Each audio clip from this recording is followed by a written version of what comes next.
ठीक है, ये सब आप लोग के लिए है। ठीक है, सो यहाँ पे अगर मैं एंड करूँ तो एंड कर देते हैं। इंशाल्लाह नेक्स्ट मैं आपसे कुछ MCQ शेयर करूँगी, ठीक है, या कर ही लूँगी इसी वीडियो में। चलिए मैं आपसे कर ही लेती हूँ, या इसको हम नेक्स्ट वीडियो में डिस्कस कर सकते हैं अगर आप लोग चाहें तो। चलिए इसी वीडियो में डिस्कस कर लेते हैं, जान छोड़ाते हैं। ठीक है, तो जब बॉडी स्टेशनरी होती है, स्टेशनरी मतलब जब वो रेस्ट में होती है, तो आप खुद बताएं जब एक बॉडी रेस्ट में है, ठीक है, रेस्ट में है, तो इसका मतलब क्या है, इसका मतलब क्या समझते हैं? इसका मतलब ये है कि उस पर जो नेट फोर्स है ना वो ज़ीरो है। नेट फोर्स क्या है? ज़ीरो है। जब नेट फोर्स ज़ीरो है तभी तो ये अपनी स्टेट में है ना, तभी तो वो जो स्टेशनरी स्टेट थी, अगर यहाँ पे यूनिफॉर्म मोशन भी होता तब भी मतलब जो स्टेट थी उसी में रही। ये कह रही कि मेरा बॉडी स्टेशनरी कि वो रेस्ट में ही है, तो इसका मतलब क्या है कि उसने अपनी स्टेट चेंज नहीं की, और स्टेट चेंज नहीं की तो इसका मतलब क्या है कि उसकी एफ नेट ज़ीरो है, तो नेट फोर्स इज ज़ीरो। ठीक है, यही है ऑप्शन, और क्या हो सकता है? There is force acting, no, body is no, force is less than no. Correct option is B कि नेट फोर्स ज़ीरो होगी तभी बॉडी जो है क्या होगी, स्टेशनरी पोजीशन में रहेगी। ठीक है, सो अगर हम नेक्स्ट MCQ देखें तो when a ball is throne upward, जो बॉल जो है ना आप उसको अपवर्ड थ्रो करेंगे। फॉर एग्जाम्पल ये आप खड़े में, ठीक है, और ये आपके हाथ में क्या है, बॉल है, और आप इसको क्या कर रहे हैं, ऊपर फेंक रहे हैं, ये क्या है, बॉल है। ठीक है, इस बॉल को आप क्या कर रहे हैं, ऊपर थ्रो अप कर रहे हैं। ठीक है, विद नो एयर रेजिस्टेंस, कोई एयर रेजिस्टेंट नहीं है, तो वो कह रहे हैं कि एक्सेलरेशन बताएं it's highest point, highest point पे जो है इसकी एक्सेलरेशन क्या होगी। तो आप मुझे बताएं इसकी हाईएस्ट पॉइंट पे एक्सेलरेशन क्या होगी। वो कह रहे हैं कि जब थ्रोन अप कर, यहाँ पे ये ग्राउंड पे आप खड़े हैं, ये क्या है, ये आपका ग्राउंड है, और यहाँ से आप बॉल फेंक रहे हैं। अब ये एक हाईएस्ट पॉइंट है, ठीक है, ये क्या है, हाईएस्ट पॉइंट है यहाँ पे।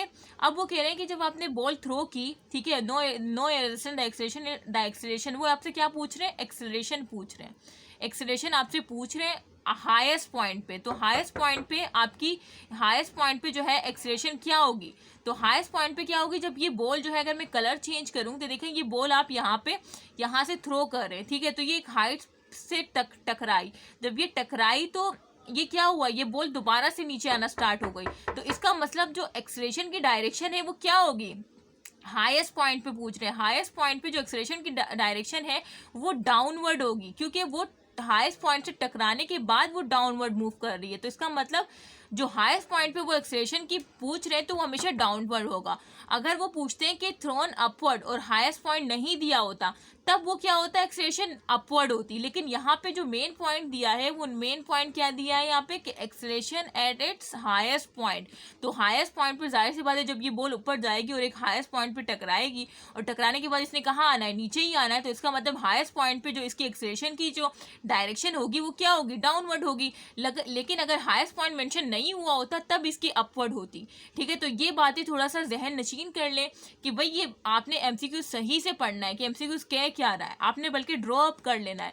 अगर आपको समझ नहीं आ रहा जिस तरह से मैं आपको ड्रॉ करके दिखा रही हूँ, तो correct option is D, because highest point पे वो टकराने के बाद वो डाउनवर्ड मूव करेगी, मीन एक्सेलरेशन क्या हो जाएगी, डाउनवर्ड हो जाएगी। ठीक है, डाउनवर्ड आना स्टार्ट हो जाएगी। ठीक है, सो ये करेक्ट ऑप्शन इज डी। अब अगर हमें तीसरा MCQ आपसे डिस्कस करूँ तो the car is speeding up. ठीक है, एक कार है जो कि क्या कर रही है, स्पीडिंग अप कर रही है। ठीक है, मतलब वो जो है उसकी स्पीडिंग अप मतलब उसकी जो वेलोसिटी है, जो स्पीड है वो बढ़ रही है। ठीक है, अलोंग वाई एक्सिस, कौन सी एक्सिस में, वाई एक्सिस में। ठीक है, तो the acceleration will be along. तो अब मुझे बताएं, मैंने आपसे क्या कहा था कि जब भी कोई बॉडी, फॉर एग्जांपल कार ले ले, ठीक है, जब भी कोई कार स्पीडिंग अप होगी, ठीक है, जब भी कोई कार, ये फॉर एग्जांपल मैं आपको अगर कार दिखा दूँ, ठीक है, ये कार है, अगर कार जो है स्पीडिंग अप हो रही है मतलब उसकी वेलोसिटी या उसकी स्पीड बढ़ रही है, तो इसका मतलब एक्सेलरेशन क्या होगी, acceleration in the direction of क्या होगी, वेलोसिटी होगी। ये बात याद रखना कि जब भी वेलोसिटी किसी भी ऑब्जेक्ट की बढ़ रही हो या किसी भी बॉडी की बढ़ रही हो तो उसकी जो एक्सेलरेशन होगी वो in the direction of velocity होगी। ठीक है, तो अगर ये कह रहे हैं कि car speeding up along Y axis, मतलब ये जो स्पीडिंग अप हो रही है कार, ये कौन सी एक्सिस में हो रही है, ये वाई एक्सिस में हो रही है। कौन सी एक्सिस में हो रही है, वाई एक्सिस में हो रही है।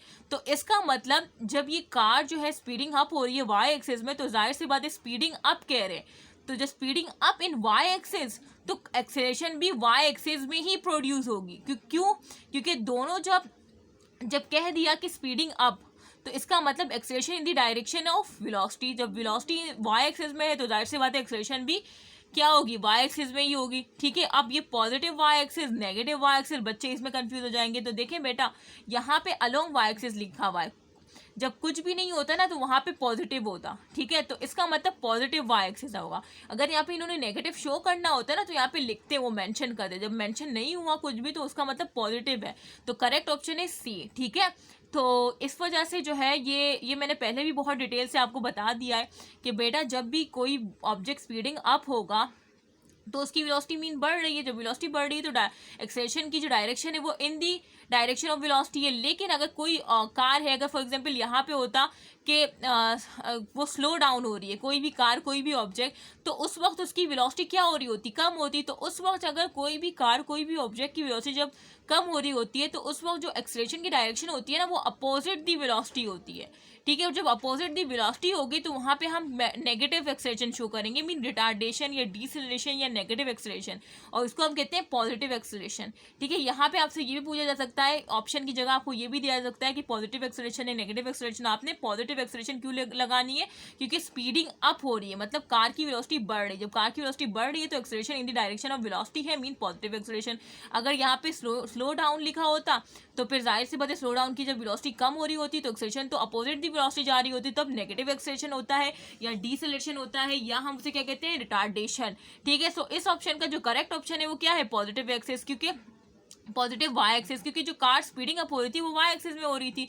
तो जाहिर सी बात है जब स्पीडिंग अप हो है तो एक्सेलरेशन तो उसी डायरेक्शन में होगी, तो पॉजिटिव वाई एक्सिस, ठीक है। सो मैंने दोबारा से समझा दिया। अब हम जाते हैं 4 MCQs।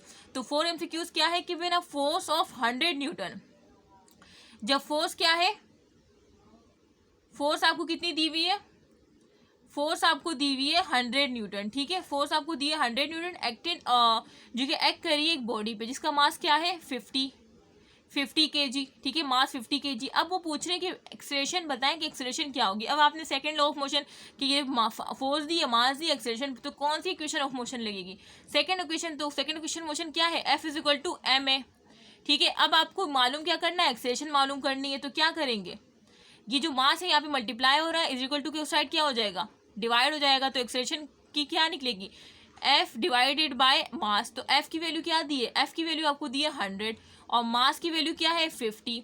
तो ये 0 से 0 तो कैंसिल हो जाएगा, ठीक है, ये 0 से ये 0 कैंसिल हो जाएगा, 5 1 5 5 2 10, ठीक है। तो करेक्ट ऑप्शन इज 2, ठीक है। तो इस तरह से आपने सॉल्व करना है। कितने आसान MCQs हैं अगर आप लोग सही से करें, ठीक है। अब ये देखिए, ये वाला MCQs देखें, इसमें है कि distance cover by freely falling body in 2 second.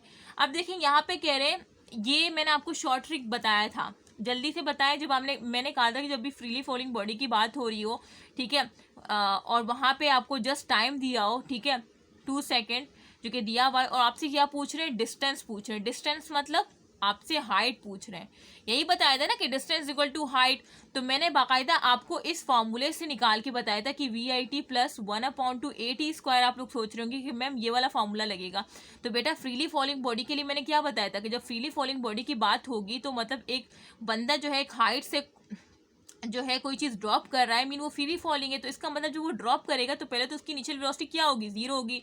तो ये बात तो मैंने आपसे कहा था कि आपने याद रखना है कि फ्री फॉलिंग बॉडी का जब भी वो आएगा तो वहाँ पे इनिशियल वेलोसिटी 0 होगी, भले यहाँ पे नहीं दिया हो। तो जब इनिशियल वेलोसिटी 0 होगी तो ये तो पूरा 0 हो जाएगा, ठीक है। बचा ये वाला हाफ GT² बचा। तो ये क्या है, जी की जगह जब आप 10 रखेंगे, ठीक है, 10 रखेंगे तो ये 2 2 1 2 2 2 5 10 5 हो जाएगा, तो क्या आ जाएगा 5T²। तो ये वाला आपका शॉर्ट ट्रिक वाला फार्मूला आ गया, पहले भी मैंने ड्रॉ करके दिखाया था, तो आप बार बार आप नहीं कीजिएगा। सेकंड इक्वेशन ऑफ मोशन जो S = VIT + हाफ AT² है ना, इसका शॉर्ट जो है ना, शॉर्ट ट्रिक वो आप याद रखिएगा। S की जगह आप हाइट लगाइएगा, क्योंकि S = हाइट होता है, ठीक है, 5T², जिस तरह से अभी मैंने आपको निकाल के बताया, ठीक है। बार बार मैं नहीं बताऊंगी, मैंने दूसरी दफ़ा करके बताया है, ठीक है। तो अब आपको पता है कि मैम ने जिस तरह से बताया था, ये कह रहे हैं कि डिस्टेंस मतलब कि हाइट पूछ रहे हैं, और मैम ने जो हमें फॉर्मूला निकाल के बताया था बाकायदा और याद करवाया था कि 5T² है। अब हमसे हाइट पूछी जा रही है, मैं डिस्टेंस पूछा जा रहा है, ठीक है, और हमें टाइम जो है वो कितना दिया है, टाइम कितना दिया है आप लोगों को, टाइम 2 सेकेंड दिया है। तो कुछ भी नहीं करना, आपने 5 का 5 रखना है, और T जो है ना स्क्वायर है तो 2 रख लेना है, ठीक है। और स्क्वायर 2 2 क्या होगा, 2 2 4, तो 5 4 क्या आएगा 20, ठीक है, 2⁴ तो 4 नहीं क्या, 5 4 से क्या आ जाएगा 20, तो 20 मीटर आपका क्या आ गया हाइट। अब इसमें देखें 20 मीटर कौन सा है, ये तो नहीं है, ये भी नहीं है, ये भी नहीं है, यही है ना 19.6 मतलब 20, ठीक है 20, तो करेक्ट ऑप्शन इज बी, ठीक है।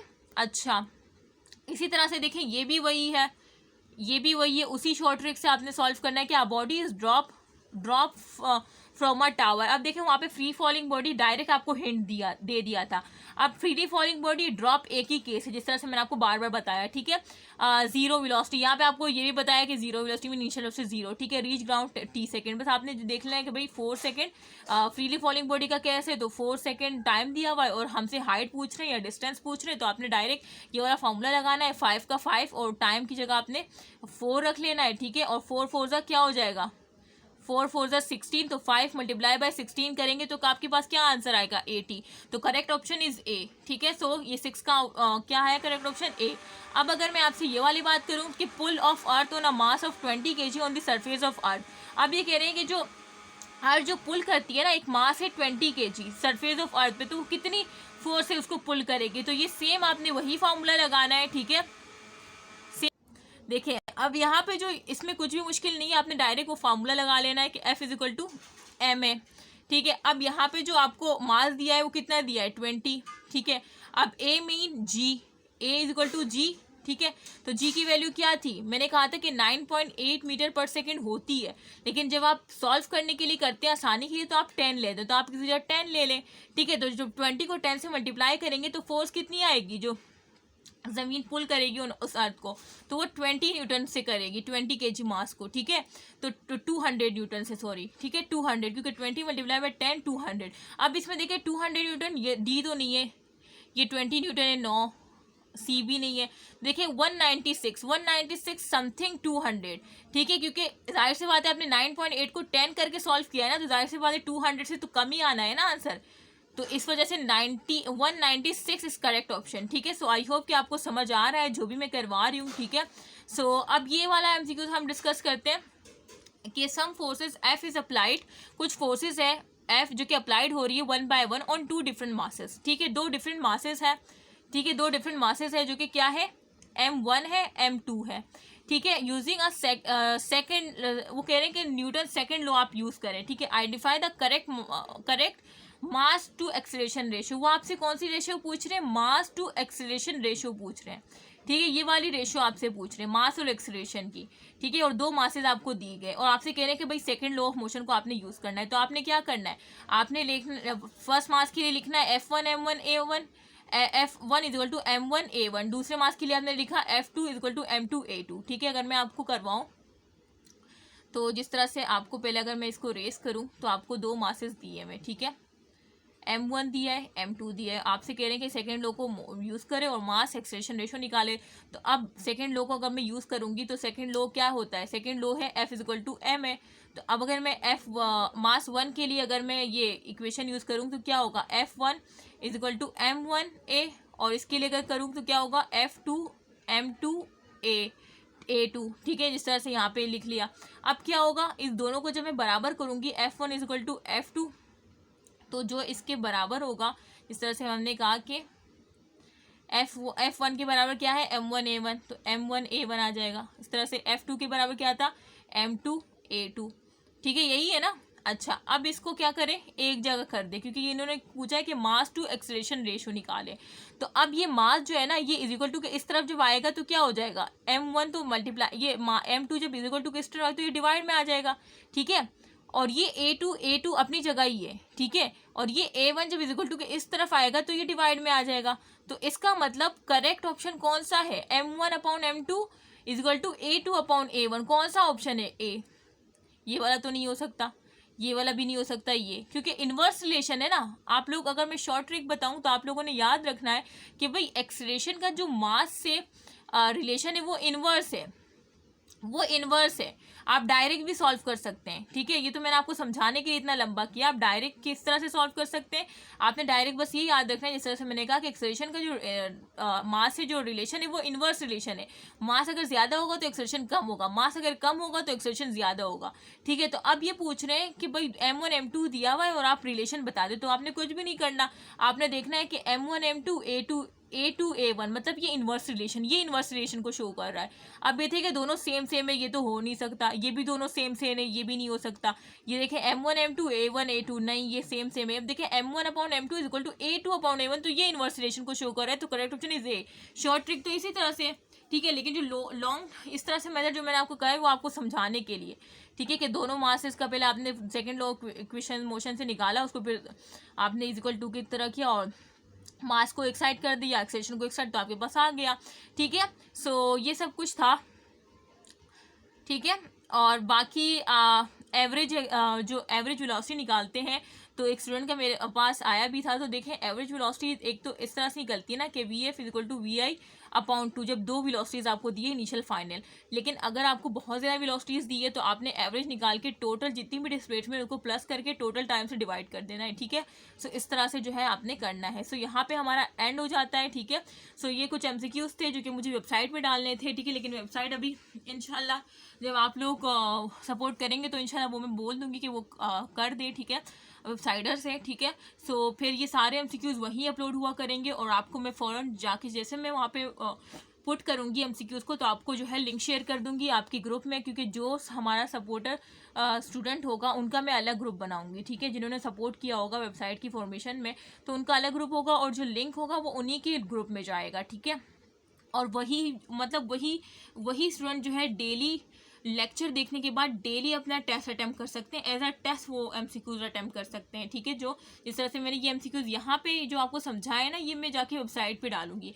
तो आपने जैसे कि लेक्चर देखा तो आपको वहीं वेबसाइट पे जाना होगा, ये MCQs as a test attempt करने होंगे, ठीक है। और ये MCQs इतना कुछ हार्ड था नहीं, सब कुछ आसान था, सब कुछ आपने पढ़ा था, लेकिन फिर भी मैंने आपको एक्सप्लेन किया ताकि जब आप लोग अपने पास पेपर के MCQs देखें तो आप लोग घबराए नहीं, ठीक है। इसी वजह से मैंने इतना अच्छा तरीके से इसको लेके चली मैं, ठीक है। सो यहाँ पे मैं एंड करती हूँ। ये हमारा जितना भी लेक्चर हो गया, हमने पास पेपर के MCQs भी देख लिए हैं, मतलब MCQs प्रैक्टिस भी कर ली और होमवर्क भी आप लोग कर लेंगे। मतलब मुझे उम्मीद है कि आप लोग लेक्चर के बाद इसको रिवाइज करेंगे, नोट्स बनाएंगे, होमवर्क करेंगे, अपनी टेक्स्ट बुक की रीडिंग लाजमी करेंगे, ओके। यहाँ पे अगर आप लोग को लेक्चर अच्छा लगा है तो यार लाइक ज़रूर कर देना, ठीक है, लाइक कर देना, शेयर कर देना, ठीक है। और चैनल को अगर अब तक सब्सक्राइब नहीं किया तो काइंडली सब्सक्राइब कर दें।